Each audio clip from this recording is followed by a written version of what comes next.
Hello? Hi everyone, thanks for coming. My name is Chad, if you don't know me already. If you are a new subscriber, welcome. If you have been here before and watched my previous video, I'm glad I didn't scare you off. But before we begin, my videos aren't always going to be me sitting here staring at you on my couch. For some, that might be great. For others, you're kind of like, sorry, there's a car. Some of you might be like, Chad, come on. But I'm learning how to video edit. I'm gonna make my own intro. I'm gonna put some music to it and do whatever I do. But instead of learning how to do all of that and then creating this video and then editing this video, it would have taken me a year and a half. So I'm going to post this video now because it's a topic of mine that's, I think it's very important. I think it's interesting. And it's just something I wanted to talk on the channel about. So let's go. So today's video, I'm going to be talking about privilege. And I'll be talking about three main things: what privilege is, what the different forms of privilege are, and what somebody who is privileged can do with that. But first, I can't talk about privilege unless we first talk about oppression, because oppression and privilege go hand in hand. So for people like me, I know I need kind of like a simpler version of a definition before I kind of go into like a deeper dive. So oppression can take different forms, it can take different meanings, but the best way that I've had it explained to me and the best way I've read it and researched it is oppression is the inequity of power. So when one group, a majority, has access to power, opportunities, systemic benefits, information, for simply being a part of this group, that is a privilege. Whereas individuals who are not in the majority group don't have access to these unearned benefits or privileges. So in the United States, the privileged or majority groups are individuals who are in middle to upper class, white, straight, heterosexual, cisgender, Christian men who have no obvious mental, physical, or emotional impairments. And oppression is also prevalent in social injustice. So this is when the majority group consciously, subconsciously, or systemically discriminates against those in underrepresented populations.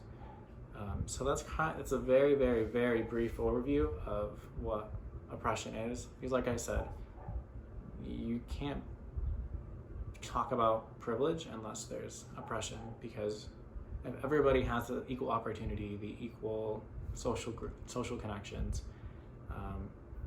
equal lifestyle, it's no longer a privilege because everybody has access to it. And that's kind of a good way to talk about privilege. It's something that's so ingrained into your life that it's very normal to experience something because you are in a majority group.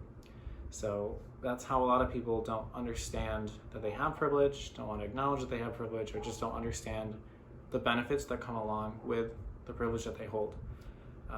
So I'm going to use myself, for example, because that's kind of the best way to do it. Me being gay, so straight is one of the privileged groups. I'm not straight. I'm gay. So when I'm with my boyfriend and I want to hold his hand, I have to consciously think about, okay, is this safe? What's going to happen if we hold hands?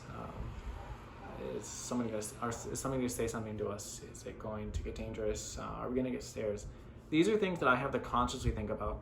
And on the flip side, when I was in a heterosexual relationship and I was going to hold my girlfriend's hand, I never once had to think about that. I never once had to be like, oh, are people going to stare at me for holding my girlfriend's hand?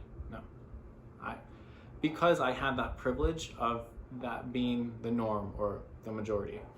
Whereas in the same way, me being white, that's a privilege, and I never had to think about if an opportunity or if society or a lot of other things that I take for granted for every single day is influenced by the color of my skin. So that's what I mean by a lot of times you don't even understand that you are privileged because it's so ingrained into your everyday life. So there's a lot more that goes on to that. There's intersectionality. you are interested in intersectionality, I would definitely recommend researching it, kind of looking it up. And if you would like me to make a video about it, I definitely will. Leave a comment in the bottom, and in the bottom, and I will.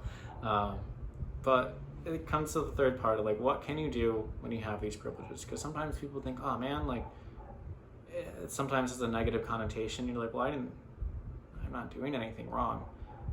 You can do a lot with your privilege. You can do good, you can do bad, you can do nothing at all. Because you have that privilege to not do anything at all because you're not affected by something, right? Kind of, it makes sense when you think. I think the biggest thing that you could do is, well, two things. Reflect on your own privileges, or even figure out what privileges that you do have or may not have and how that may have influenced your life. And two, educate yourself. Educate yourself on topics about privilege, about intersectionality, about a lot of different things that you may not be aware of because it doesn't affect you. So I think that's the biggest starting point, because if you are aware, then you can make others aware. So when conversations arise that may be racist or homophobic or xenophobic or just ignorant, you have that ability to be like, nah, that's actually not cool. Like, you can use those conversations as an educational point, because you don't have to wait until your black friends or your trans friends or the women in your life or whomever to stand up for discriminatory action. You can do it. Anybody can do it. And you can use your voice for good. Because sometimes, like I said, people are unaware of their privilege, or they're unaware of how they're being ignorant, and that can be an educational point. So I hope you like this video. Like and subscribe and leave a comment. I'd like to know what you think about it. I'm always open to learn more, and like, I'm nowhere near an expert, but thanks for coming. Bye.